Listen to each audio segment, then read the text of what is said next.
রাসূল সাল্লাল্লাহু আলাইহি ওয়াসাল্লাম কে কথা বলেন নাই? ব্যবসায়ীরা থাকবে নবী রাসূলদের সাথে জান্নাতে। নবী রাসূলরা কি জান্নাতুল একেবারে নিম্নের জান্নাতে থাকবে নাকি সর্বোচ্চ জান্নাতে থাকবে? তো ব্যবসায়ীরা সর্বোচ্চ জান্নাতে থাকবে নবী রাসূলদের সাথে। কারণ কি? কারণ ব্যবসায়ীরা অ্যাজ ইফ, আমি বলতাম যদি ব্যবসায়ীরা নবী না হতো, যদি ব্যবসায়ীরা ব্যবসায়ী না হতো তাহলে কমপক্ষে নবী হয়ে যেত তারা। ব্যবসায়ীরা যদি ব্যবসায়ী না হতো তাহলে নবী হতো তারা। কারণ নবীরা যেরকম মানবতার জন্য ব্যাপক পরিমাণ কাজ করে, ব্যবসায়ীরা এরকম করে। আপনি বলেন তো 1000 কোটি ইসলামিক টেলিভিশন নামে, ইসলামিক টেলিভিশন নাম দিয়ে চালাইলে যা হতো, একটা ইউটিউব তার চেয়ে বেশি করছে কিনা? আপনাদের এখানে অধিকাংশকে যদি জিজ্ঞেস করি আপনারা দিন শিখছেন থেকে, আপনি বলবেন অধিকাংশ ইউটিউবের ভিডিও দেখা। এরকম বলবেন না আপনারা? তো ইউটিউবের ভিডিও এটি কোনো মাদ্রাসার নাম নাকি? কিন্তু এটা মাদ্রাসার চেয়ে অনেক বড় মাদ্রাসা। তাহলে এই ইউটিউবের মালিক যদি সত্যি কথা যদি দিনদার হতো তাহলে ও জান্নাতুল ফেরদাউসে নবীদের সাথে থাকার কথা না? কথা তো। আপনাদেরকে এরকম প্যারালাল জায়গা নবী রাসূলদের মতো সাথে থাকার মতো একটা জায়গা কিন্তু আপনাদের আছে। আপনি কেন সোল্ড আউট হচ্ছেন? আপনি কেন নিজে সেলার হচ্ছেন? আপনি কেন বিক্রেতা হচ্ছেন? আপনি কেন এত ক্রেতা হন?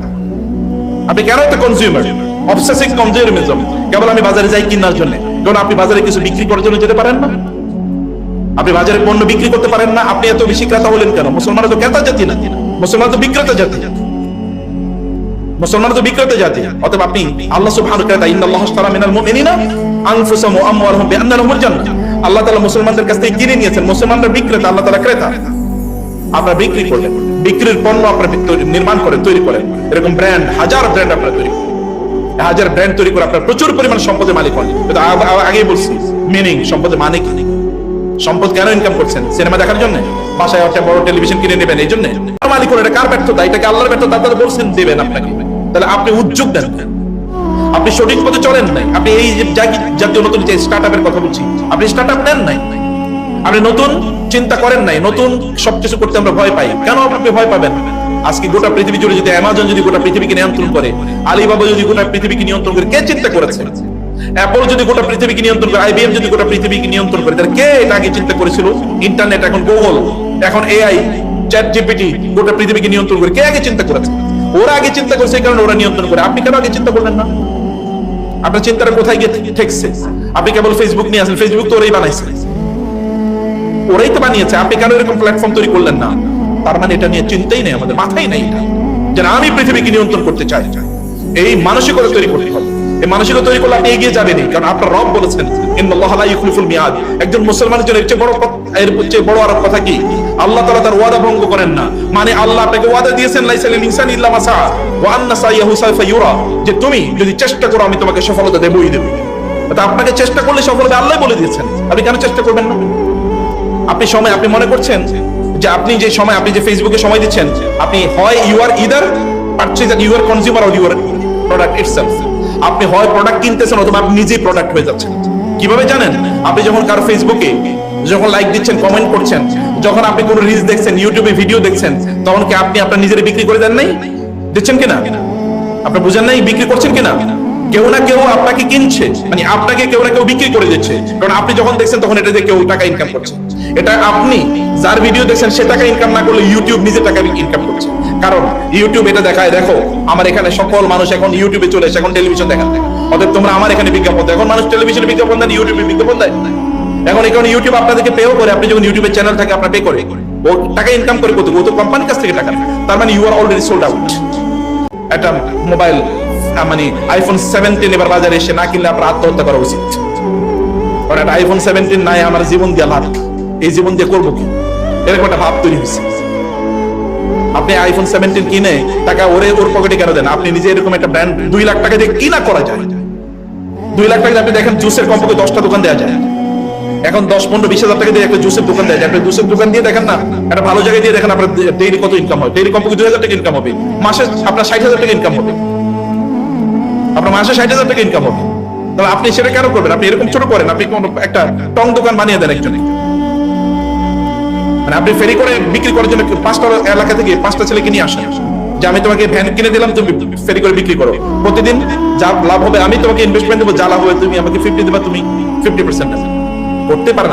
আইডিয়ার অভাব তো নেই। আপনি চিন্তা করে দেখেন, আইডিয়া আপনাকে দেবে। আর এখন তো এআই এর জিজ্ঞেস করলে ও নিজে কয়টা আইডিয়া আপনি দিয়ে দেবে, সমস্যা নাই। কিন্তু যেটা বলছি, আপনার নিজের মধ্যে এই কনসার্ন, আপনার মধ্যে অবশ্যই কনসার্ন থাকা দরকার। আপনি জানেন আপনি এখন নিজে চুজ করতে পারছেন না, আপনি নিজে চুজ করতে পারছেন না, যে বোনেরা বলেন তো আপনারা এখন নিজেরা চুজ করেন কিনা? আপনি কোন কসমেটিক্স কিনবেন, এটা তো ওই মহিলা কোন কসমেটিক্স এর সেই বিজ্ঞাপন এটা আপনি দেখে কেনেন। অথবা এখন তো আমাদের বোনরা রান্নাও শিখে আরেকজনের কাছ থেকে, যে রান্না নাকি এটা শেখা লাগে, রান্নার জন্য কোর্স করে, ইউটিউবের ভিডিও দেখে নতুন নতুন করে রান্না শিখে। যদি আপনি বিজনেস করার জন্য করেন, আমি মাইন্ড, আই ডোন্ট মাইন্ড। যদি বিজনেস করার জন্য করেন, আদারওয়াইজ কারে খাওয়ানোর জন্য আপনি এত খাওয়া লাগে নাকি মানুষের? আল্লাহ রাসূল সাল্লাল্লাহু আলাইহি ওয়াসাল্লাম কি বলেন নাই যে একজন মানুষের জন্য কয়েকটা লোকমা খাবারই যথেষ্ট? লোকাইমাত। রাসূলুল্লাহ সাল্লাল্লাহু আলাইহি ওয়াসাল্লাম পৃথিবীর সবচেয়ে সফল মানুষ, খাইছে মাত্র 2 বেলা, আর আমরা 6 বেলা খাওয়ার পরে বলে আজকে খাবারটা একটু কম হয়েছে, এবং এরপরে কি আর কোনো কাম হয় না। আল্লাহ রাসূল সাল্লাল্লাহু আলাইহি ওয়াসাল্লাম রাতের বেলা খেয়ে ঘুমিয়ে পড়তেন না। তিনি বলেছেন, রাতের বেলা যদি তোমরা খাও, খাওয়ার পরে ইবাদতের আগে ঘুমাবা না, কমপক্ষে 2 রাকাত নামাজ পড়ে ঘুমাও। কি এক্সারসাইজ! চিন্তা করে অবাক লাগে, 1500 বছর আগে কেমনে বলে গেলে কথা। আল্লাহর নবী না হলে এটা আমি কোনোদিন বিশ্বাস করতে পারতাম না, যে এটা কেমনে বললেন। নবী হওয়ার কারণে সবকিছু, everything is directed by Allah. Otherwise কেমনে বললো 1500 বছর আগে লোকেরা এসে যা বলে তিনি তাই বলে গেছেন 1500 বছর আগে, অথবা তার চেয়ে আরো অ্যাডভান্স, যেগুলো এখনো মানুষ বোঝে না, এগুলো সব বলে গেছে। রাতের বেলা একটু আগে খেয়ে পড়েন, দুপুর বেলা কম খান। আপনি সফল হতে চান, দুপুরে খাওয়া বন্ধ করে দেন, কম খান, সকালবেলা একটু বেশি খান। এভাবে আপনি লাইফস্টাইল, ডায়েট কন্ট্রোল করেন যদি সফল হতে চান।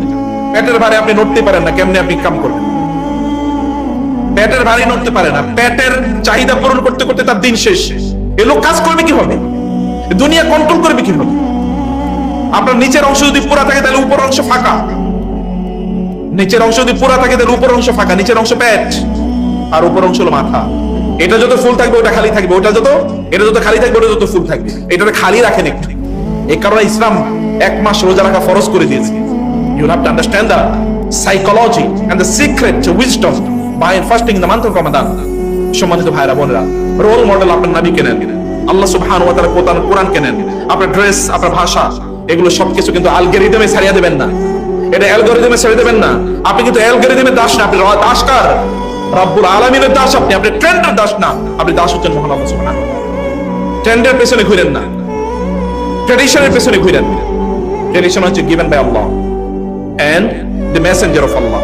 আপনাকে মনে রাখতে হবে, সমাজ আপনাকে বলতে পারে যে আপনি ওল্ড ফ্যাশন, কিন্তু আপনি মনে রাখবেন আপনি হয়তো দিন প্র্যাকটিস করছেন, যে বোনেরা হিজাব করছেন, ভাইয়েরা দাড়ি রাখছেন, আপনি তো নামাজে যান, আপনার বন্ধু বলবে তুমি এখনো সেকেলে থেকে গেল। ওর কাছে আপনি সেকেলে হতে পারেন, কিন্তু আসমানের ফেরেশতাদের কাছে আপনি সেলিব্রিটি। আসমানের ফেরেশতাদের সামনে আপনি সেলিব্রিটি। আসমানের ফেরেশতারা আপনার নাম গর্ব করে বলে। আমি সেই জায়গায় বলছি যে আপনারা আল্লাহ সুবহানাহু ওয়া তাআলা বান্দা আপনারা হয়ে গেলে কেবলমাত্র যেই, আমি কিন্তু 3-4টা মানে হাঙ্গারের কথা বলেছি। একটা হচ্ছে মিনিং, 2 নম্বর বিলঙ্গিং, লাভ এন্ড বিলঙ্গিং, 3 নম্বর কি বলেছি ফ্রিডম এন্ড ডিগনিটি, এবং 4 নম্বর যেটা বলছি হচ্ছে কন্ট্রিবিউশন, গ্রেটনেস এন্ড কন্ট্রিবিউশন। আপনি কি বড় কি করছেন, সমাজের জন্য আপনি কি করছেন? আপনি কোরআন ওই আয়াতটি সূরা বাকারার ওই আয়াতটি পড়েন নাই, যেখানে আল্লাহ সুবহানাহু ওয়া তাআলা বলছেন কুনতুম খায়রা উম্মাতিন উখরিজাত লিন-নাস, তোমরা শ্রেষ্ঠতম জাতি হতে পারবা যদি তোমরা মানুষের সেবা করো। শ্রেষ্ঠতম জাতি হতে পারবা কখন? যদি না মানুষের সেবা করো। আচ্ছা, আপনি অনেক বড় বিজনেস হন, তাতে কোনো সমস্যা নেই। আপনি অনেক বড় ফেমাস ডাক্তার হন, তাতে কোনো সমস্যা নেই। আপনি অনেক বড় স্কলার হন, তাতে কোনো সমস্যা নেই। অনেক বড় ইনফ্লুয়েন্সার হন, অনেক বড় মডেল হন, আমার কাছে কোনো সমস্যা নেই। যাই আপনি করতে চান, কিন্তু আপনি মনে রাখবেন আপনাকে সমাজের জন্য কাজ করতে হবে। এছাড়া আপনি কোনোদিন বড় হতে পারবেন না, শ্রেষ্ঠ হতে পারবেন না, আপনি সফল হতে পারবেন না। আপনার গ্রেটনেস ততটুকুই যতটুকু আপনি মানুষের জন্য করছেন। আপনার গ্রেটনেস ততটুকুই যতটুকু আপনি মানুষের জন্য করছেন, এবং আপনার গ্রেটনেস ততটুকুই যতটুকু আপনি মানবতার কল্যাণে ব্যয় করছেন। ওই ডাক্তারের চেয়ে উত্তম কে, যে দিনের তার সপ্তাহের একটা দিন গ্রামের মানুষের জন্য বরাদ্দ করে রেখেছে? ওই ইঞ্জিনিয়ার চেয়ে ভালো কে? ওই ইঞ্জিনিয়ার চেয়ে বড় কন্ট্রিবিউশন কার, যে বলেছে মসজিদের যত প্রজেক্ট আসবে আমি সব ফ্রি করে দেব? আপনি ইঞ্জিনিয়ারকে কোথায় রাখতে চান? এই ইঞ্জিনিয়ারকে নিয়ে ফেরেশতা তো সেলিব্রেট করবে। আপনি ওই ব্যবসায়ীকে কোথায় রাখবেন, যে ব্যবসায়ী বলে যে আমার ব্যবসার প্রফিটের, এই যে আপনাদেরকে বলছি, আপনারা সিদ্ধান্ত নেন আপনার প্রফিটের 5 থেকে 10% আপনি আল্লাহর রাস্তায় দান করবেন। একেবারে মার্সিলেস কাট, প্রথম থেকে সিদ্ধান্ত নিয়েছেন, প্রথম থেকে করেন, কইরা দেখেন এরপরে কি হয়। আপনার রব বলেছেন মাসালুল্লাযিনা ইউনফিকুনা আমওয়ালাহুম ফি সাবিলিল্লাহি কামাসালি হাববাতিন আনবাতাত সাবআ সানাবিলা ফি কুল্লি সুমবুলাতিন মিয়াতু হাব্বা ওয়াল্লাহু ইউদাইফু লিমান ইয়াশা। যারা আল্লাহর রাস্তায় দান করে এদের অবস্থা হলো একটা বীজের মতো। একজন কৃষক একটা বীজ বপন করেছে জমিনে, ওই বীজ থেকে 7টা শীষ হয়, প্রত্যেকটা শীষে 100টা করে বীজ আছে। একটা বীজ থেকে সর্বশেষ কয়টা হলো? 700 বীজ হলো, একটা থেকে 700। এরা যারা আল্লাহর রাস্তায় দান করে তাদের উদাহরণ। সূরা বাকারায় আল্লাহ তাআলা আরো বললেন, যে ব্যক্তি যারা আল্লাহর রাস্তায় দান করে তাদের উদাহরণ হলো ওই ব্যক্তির মতো যার একটা বড় বাগান আছে, বা একটা ইন্ডাস্ট্রি আছে, যেমন একটা ইন্ডাস্ট্রি আছে, একটা বাগান আছে, বাগানটা টিলার উপর। এখানে প্রচুর পরিমাণ বৃষ্টি হয়, বৃষ্টি হওয়ার কারণে তার এই গাছগুলো, বাগানের গাছগুলো এত তরতাজা থাকে, এত শ্যামল থাকে, সবুজ থাকে, যেখানে ডাবল ফসল হয়। অন্যান্যদের যা হয় তাতে ডাবল হয়। আর যদি বৃষ্টি নাও হয় তাহলে ওই যে একটু হালকা মেঘের যে একটু সেখানে কি পড়ে, শিশির পড়ে, এই শিশিরের কারণে এগুলো সব সবুজ থাকে। অন্যান্য গুলো বৃষ্টি না হওয়ার কারণে একেবারে কাঠ হয়ে শুকিয়ে যায়, কিন্তু এর কোনোদিনই কোনো ক্ষতি হয় না। কমপক্ষে 1 গুণ 2 গুণ তো সব হয়, কমপক্ষে 1 গুণ তার ফসলে, কোনোদিন তার ফসলের ক্ষতি হয় না। এটা হচ্ছে ওই ব্যবসায়ী, যে ব্যবসায়ী আল্লাহর রাস্তায় দান করেছে। আপনার ব্র্যান্ড ভ্যালু কি? আপনার আইডেন্টিটি কি? তিনি তো নবী হওয়ার আগে তার আইডেন্টিটি ছিল তার as-sadiq al-amin, পরম সত্যবাদী, পরম বিশ্বস্ত। আপনার একটা আইডেন্টিটি থাকা উচিত। আপনি যখন ব্যবসা করছেন, যে আপনারা যে ব্যবসা করছেন, আমি এখানে বলেছিলাম কিছু কথা, আপনি এমন ফেব্রিক দেন যে ফেব্রিকের মধ্যে কি এটা বাংলাদেশের সেরা ফেব্রিক, যেন আমরা বলতে পারি বা লোকেরা বলবে এর চেয়ে ভালো কোনো ফেব্রিক নাই। আপনি এমন কস্টিং নেন যে কষ্টে আপনি ব্যবসা করবেন অবশ্যই, কিন্তু কস্টিং একজন লোকেরা বলে না উনি ভালো প্রাইসে জিনিস দেয়। করেন করেই দেখেন না এরপরে কি হয়। বারাকা তো এমনি আসে। আপনার ব্র্যান্ড দরকার না, আপনার বারাকা দরকার। নাকি কি দরকার? বারাকা দরকার। ব্র্যান্ড দরকার না, আপনার বারাকা দরকার। দেখেন না বারাকা হলে আপনি কি পরিমাণ পান। বারাকা হলে যে এখানে আমি বলেছি যে আপনারা কি করেছেন, পশ্চিমে আপনারা মানে যখন উদ্বোধন হয় তখন আপনার হাতে তালি দিয়েছেন, কারণ আল্লাহর রব আপনার রবই তো শিখিয়ে দিয়েছেন কি করবেন। সূরা কাহফে বলে দিয়েছেন না, ওয়ালাউ লাউলা লাউ ইজ দাখালতা জান্নাতা কুলতা মা শা আল্লাহু লা কুওয়াতা ইল্লা বিল্লাহ ইন তারানি আনা আকাল্লা মিনকা মালা ওয়া ওয়ালাদা ফাআসা রাব্বি আন ইউতিয়ানি খায়রাম মিন জান্নাতিকা ওয়া ইউরসিল আলাইহা হুসবানাম মিনাস সামাই ফাতুসবিহা সাঈদান যালাকা আও ইউসবিহা মাউহা গাওরা ফালান তাসতাতি'a লাহু তালাবা وحيط بثمره فاصبح يقلب كفيه على ما انفق فيه وهي خاوية على عروشها। যা আমার বাড়ি এবং সম্পদ ব্যবসা এটা আপনার সাথে শেয়ার করি, কিন্তু না দরকার নাই, দরকার নাই, তুমি আমার একটু বাজারটা দেখায় দাও। তিনি বাজারে গেলেন, বাজারে গিয়ে কি করছেন, এই যে ট্রেডিং, এখন পৃথিবীর সবচেয়ে বড় ব্যবসা কোনটা? ট্রেডিং না? আপনাকে ট্রেডিং তো বুঝেন, আপনারা তো ব্যবসায়ী, আমি সেটা বুঝি না, আমি তো ব্যবসা করি নাই, করছেন আপনারা। ট্রেডিং মানে হচ্ছে পণ্য বানান আপনি, কিনি আমি, মধ্যখানে উনি হিসেবে আছে, এরাই তো সব ইনকাম করে নাকি ট্রেডিং। এই যে ট্রেডিং এর ব্যবসা, এটা তিনি বলেন তুমি আমার ট্রেডিং, তুমি আমার শুধু বাজারটা দেখায় দাও। উনি বাজারে গেলেন, বাজারে যাওয়ার পরে বাজারে ক্রেডিটে তিনি পণ্য নিলেন, ওই দোকানদারের কাছে গেলেন, ভাই তুমি তো বেচবা, কত করে বেচবা বলো? বলে এত এত। বলে তুমি আমারে দাও, আমি তোমার এই দামই দেবো, আমি তোমার এই দামই দেবো, কিন্তু আমি ফেরি করে বেচবো। উনি তার কাছ থেকে নিলেন, আর উনি তো খুশি, ঠিক আছে বেচা তো হবেই, আমি তো টাকা চাই, আমি তো বিক্রি চাই। অতএব তিনি এটা নিয়ে গেলেন, নিয়ে তারপরে ফেরি করে বিক্রি করলেন। উনি ফেরি করে বিক্রি করলে একটু লাভ করলেন, পরের দিন ওই যে তার তো অলরেডি ক্যাপিটাল হয়ে গেছে, এর দিয়ে পরের দিন কিনলেন, আরেকটু লাভ করলেন। এরপরে তিনি মদিনার 1 নম্বর ধনী হয়ে গেছেন। আমরা বলি জিরো থেকে হিরো, জিরো থেকে you can become, there are examples zero থেকে হিরো, কিন্তু এফর্ট নিতে হবে, উদ্যোগ নিতে হবে, আপনাকে কাজ করতে হবে। সালমান আল ফারিসি মানে আব্দুর রহমান আল-আউফ রাদিয়াল্লাহু তাআলা আনহু এর মতো আপনাকে অবশ্যই করতে হবে। এই কারণে আমরা বলছি হালাল ট্রেড করেন, যেই ট্রেডের মধ্যে হালাল আছে এটাকে আপনি করেন। আপনার বিজনেস প্রকল্পটা কেবলমাত্র বিজনেস প্রকল্প না থাকুক, এটা একটা জান্নাতি প্রকল্প হয়ে যাক, এবং দেখেন না আপনি বারাকা কিভাবে পাবেন। তখন এটা দেখবেন চেঞ্জ, স্টাইলি পুরোটা চেঞ্জ হয়ে যাবে, যে আমি এরকম ভাবে এটাকে করতে চাই। আপনারা যারা স্টুডেন্ট আছেন, এখানে যারা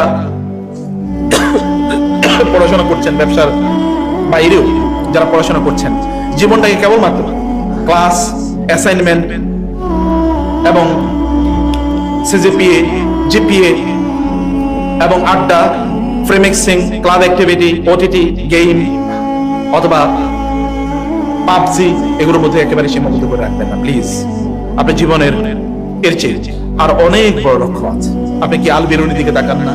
ইবনে রাজি, ইবনে সিনা, আল খাওয়ারিজম, তার দিকে তাকাতে পারেন। অ্যালগরিদম, এখন যেটা অ্যালগরিদম আমরা বলি, আল খাওয়ারিজম মুসলমান বিজ্ঞানী, তার নামই অ্যালগরিদম, শব্দটাই অ্যালগরিদম শব্দটা তার নাম থেকে নেয়া। আপনি তাদের দিকে তাকিয়ে দেখেন না তারা পৃথিবীকে কিভাবে নিয়ন্ত্রণ করছে। আপনি সেরকম হন, সেরকম হওয়া তো আপনার জন্য সহজ, কারণ আল্লাহ সুবহানাহু ওয়া তাআলা আপনাকে অবশ্যই, আল্লাহ সুবহানাহু ওয়া তাআলা আপনাকে সেভাবেই নির্মাণ করেছেন। আল্লাহ তাআলা আপনাকে সেই সম্ভাবনা দিয়ে তৈরি করেছেন। আপনি কেবলমাত্র এর মধ্যে যদি আপনি ঢুকে যান, তাহলে আপনি শেষ হয়ে যাবেন। একজন বন্ধু তার আরেকজন বন্ধুকে কেবলমাত্র এরকম মানে উড়াধুরা জীবন যাপন করে, তারা বলে যে বন্ধু চলো তোমাকে একটা আলোচনা সেশনে নিয়ে যাই, সেটা হচ্ছে মৃত্যুর স্মরণ এবং তওবা। এই সংক্রান্ত একটা আলোচনা থেকে নিয়ে গেল এবং বলো যে আরেকটা সেশনে থেকে নিয়ে যায় dopamine test, dopamine fast. Dopamine বুঝুন তো, আপনি যখন রিলস দেখেন তখন আপনার শরীর থেকে, আপনার ইয়ে থেকে ডোপামিন, ব্রেনের ডোপামিন রিলিজ হয়। ডোপামিন যখন রিলিজ হয় তখন আপনি ওটার প্রতি অ্যাডিক্টেড হয়ে যান। ওটা ভালো লাগে, ভালো লাগে, ভালো লাগে, ইনস্ট্যান্ট ভালো লাগা ডোপামিনকে রিলিজ করে, তখন আপনি অ্যাডিক্টেড হয়ে যান, ওকে তার বেরোতে পারছেন। বলেছে ডোপামিন ফাস্টিং। ডোপামিন ফাস্টিং মানে কি? ইনস্ট্যান্ট ডোপামিন রিলিজ হয় এমন কোনো জিনিস আমি করবো না। 1 সপ্তাহ করবেন, 1 সপ্তাহ কষ্ট হয়েছে প্রথম থেকে। আপনার তাওবা এবং মৃত্যু মৃত্যু স্মরণ এবং তাওবা, ডোপামিন ফাস্ট, এরকম একটা লেকচার শেষ হবে। শোনার পরে তার চিন্তা হচ্ছে, হ্যাঁ আমি তাহলে এটা একবার টেস্ট করে দেখি না। 1 সপ্তাহ কষ্ট হয়েছে পরে তার, এরপর থেকে তার একটু নামাজ এর প্রতি আগ্রহ বেড়েছে, কোরআন তেলাওয়াত এখন তার একটু ভালো লাগে, একটু দিনী আলোচনা শুনতে তার একটু ভালো লাগে, আল্লাহ কেন্দ্রিক চিন্তা করতে ভালো লাগে, তাওহীদ কেন্দ্রিক চিন্তা করতে ভালো লাগে, সবকিছু এখন তার আস্তে আস্তে এগুলো ভালো লাগে শুরু হয়েছে। 1 মাস পরে সে এবার বললো, আমি তো সত্যিকার অর্থে এখন জীবন খুঁজে পাইছি। এতদিন আমি তো জীবনটা কেটেই বুঝতে পারিনি, আমি তো এতদিন জীবনটা কেটেই বুঝতে পারি না। প্রিয় ভাইরা বোনেরা, আপনারাও আপনাদের জীবনকে এভাবে আপনারা যদি তৈরি করেন তাহলে ইনশাআল্লাহ দেখবেন যে আল্লাহ সুবহানাহু ওয়া তাআলা আপনাদেরকে এমন সফলতা প্রদান করবেন যেটা ঈর্ষণীয়। লাস্ট মিনিটে 1 মিনিটে আমি আপনাদের কয়েকটা একটু কেবল ফর্মুলা বলে যেটা আপনারা করবেন। 1 নম্বর হচ্ছে ধাপ নাম্বার 1, ঈমানকে নবায়ন করুন, গোপন তওবা করুন। গোপন তওবা মানে কি বুঝেন? রাতের অন্ধকারে রুমের লাইট বন্ধ করেন, দরজা বন্ধ করেন, ফোনগুলোকে সাইলেন্ট করেন, ইন্টারনেট বন্ধ করে দেন এবং 2 রাকাত নামাজ পড়ুন। তারপরে সিজদায় উঠে বলুন, হে আল্লাহ, আমি অনেক গুনাহ করেছি, আমি অনেক ভুল করেছি, আমি আমার চোখ দিয়ে, আমার হাত দিয়ে, আমার মুখ দিয়ে, আমার কান দিয়ে আমি অনেক গুনাহ করেছি। আমি তোমার সামনে লজ্জিত আকারে দাঁড়িয়েছি। আল্লাহ, তুমি আমাকে ক্ষমা করে দাও, তুমি আমাকে নতুন জীবন দান করো, তুমি আমাকে নতুন করে জীবনটা গড়ার সুযোগ দাও। এরকম গোপনে বলেন, মানুষের সামনে বলার দরকার নেই। এভাবে আপনি গোপনে বলেন এবং গোপনে বলে আপনার জীবনের বাটনে, রিসেট বাটনে ক্লিক প্রেস করেন, রিসেট বাটন, ওটা জীবন রিসেট হয়ে যাবে। এটা করেন। 2 নম্বরে আপনারা যেটা করবেন তো হচ্ছে সালাতকে লাইফের সেন্টার বানান, নামাজ কেন্দ্রিক জীবন তৈরি করেন। নামাজকে না বলবেন না, নামাজকে হ্যাঁ, নামাজকে প্রায়োরিটি, নামাজ আগে, এরপর অন্য কাজ। এটা আপনি করেন এবং দেখেন যে আপনি কিভাবে আপনি নিজকে পরিবর্তন করতে পারেন। 3 নম্বর, আপনার 1 মাসের ইমানি গ্রোথের প্ল্যান, আপনি গ্রোথ প্ল্যান তৈরি করেন, একটা গ্রোথ চার্ট তৈরি করেন যে আপনি এই মাসে আপনি কি করবেন। যেমন দৈনিক আপনি মানে 10 থেকে 15 মিনিট কোরআন তেলাওয়াত করেন, 5 মিনিট, আমি ছোট ছোট করে বলছি, 5 মিনিট জিকির আজকার করেন, সাপ্তাহিক একটা দার্সে কমপক্ষে অংশগ্রহণ করেন, একটা দার্সে, একটা হালাকায়, একটা তাফসির ক্লাসে, একটা কোরআনিক ক্লাসে, একটা তাদাব্বুর ক্লাসে অংশগ্রহণ করেন এবং সৎ বন্ধুদের সাথে কিছু আড্ডা সেশন তৈরি করেন। সৎ বন্ধু যারা দিনদার বন্ধু, এরকম বন্ধু খুঁজুন এবং তার সাথে কিছু আড্ডা সেশন তৈরি করুন। নিজে ইনকাম থেকে কিছু ইনফাক করুন। এই যে বন্ধুরা এখানে যারা ইয়াংরা আছেন, আপনি বলবেন আমি টাকা আমি দান করবো কোত্থেকে? আপনার বাবা মার কাছ থেকে জানেন, এখান থেকে দান করেন এবং দেখেন কিভাবে বারাকা পান। এটা করেন এবং একটা ইসলামিক বই মাসিক কমপক্ষে একটা বই পড়েন, 200 পৃষ্ঠার বই, কত পড়েন ডেইলি। যদি আপনি 200 পৃষ্ঠার বই ডেইলি যদি 3-4 পৃষ্ঠা করে পড়েন তাহলে কিন্তু 200 পৃষ্ঠা হয়ে যায়। 5 পৃষ্ঠা করে পড়লে আপনার 200 পৃষ্ঠা হয়ে যায়। 5 পৃষ্ঠা পড়তে আপনার 5 মিনিট লাগবে না, 6 মিনিট না, 10 মিনিট লাগবে। এতটুকু করেন। আপনি কেন সোল্ড আউট হচ্ছেন? আপনি কেন নিজে সেলার হচ্ছেন? আপনি কেন বিক্রেতা হচ্ছেন? আপনি কেন এত ক্রেতা হন? আপনি কেন এত কনজিউমার? Obsessive consumerism. কেবল আমি বাজারে যাই কেনার জন্য। কারণ আপনি বাজারে কিছু বিক্রি করার জন্য যেতে পারেন না, আপনি বাজারে পণ্য বিক্রি করতে পারেন না, আপনি এত বেশি ক্রেতা হলেন কেন? মুসলমানরা তো ক্রেতা জাতি না, মুসলমান তো বিক্রেতা জাতি, মুসলমান তো বিক্রেতা জাতি। অতএব আপনি আল্লাহ সুবহানাহু ওয়া তাআলা ইন্নাল্লাহা আশতারা মিনাল মুমিনিনা আনফুসাহুম ওয়া আমওয়ালাহুম বিআন্না লাহুমুল জান্নাহ, আল্লাহ তাআলা মুসলমানদের কাছ থেকে কিনে নিয়েছেন। মুসলমানরা বিক্রেতা, আল্লাহ তাআলা ক্রেতা। আপনারা বিক্রি করলেন, বিক্রির পণ্য আপনারা নির্মাণ করেন, তৈরি করেন। এরকম ব্র্যান্ড, হাজার ব্র্যান্ড আপনারা তৈরি করেন, হাজার ব্র্যান্ড তৈরি করে আপনারা প্রচুর পরিমাণ সম্পদের মালিক হন। এটা আগেই বলছি, মিনিং সম্পদের মানে কি? সম্পদ কেন ইনকাম করছেন? সিনেমা দেখার জন্য? বাসায় একটা বড় টেলিভিশন কিনে নেবেন এই জন্য? এতটুকু যদি আপনি করেন তাহলে আপনি দেখবেন 10-15 বছর পরে আপনি এমন একটা জায়গায় চলে যাবেন যে জায়গাটি আপনার নিজকে আপনি চিন্তা করতে পারবেন। মনে রাখবেন, আপনি যদি এখন আল্লাহ রাসূল যদি আপনার সামনে এসে দাঁড়ায়, আপনি কি বলবেন? আপনি বলবেন যে আমি মুসলমান? বলতে পারবেন? আল্লাহ রাসূল যদি এখন সামনে এসে দাঁড়ায়, তুমি কে? তোমার তো চিনি না। আমি মুসলমান ইয়া রাসূল, আপনার অনুসারী। তুমি আমার অনুসারী কেমনে? আমি তো তুমি আমার অনুসারী, আমি তো কোনো মানে খুশি তোমার কাছ থেকে এরকম অনুসারী বন্ধু খুঁজে পাইতেছি। হবে কিনা এরকম? আমরা কার অনুসারী? রাসূলের নাকি শয়তানের? এটা চিন্তা করা। জাযাকুমুল্লাহ খায়র, থ্যাংক ইউ ভেরি মাচ, অনেক ধন্যবাদ। আমরা চাই আপনারা শক্তিশালী বিজনেসম্যান, বিজনেস ওমেন হয়ে উঠুন ইনশাআল্লাহ।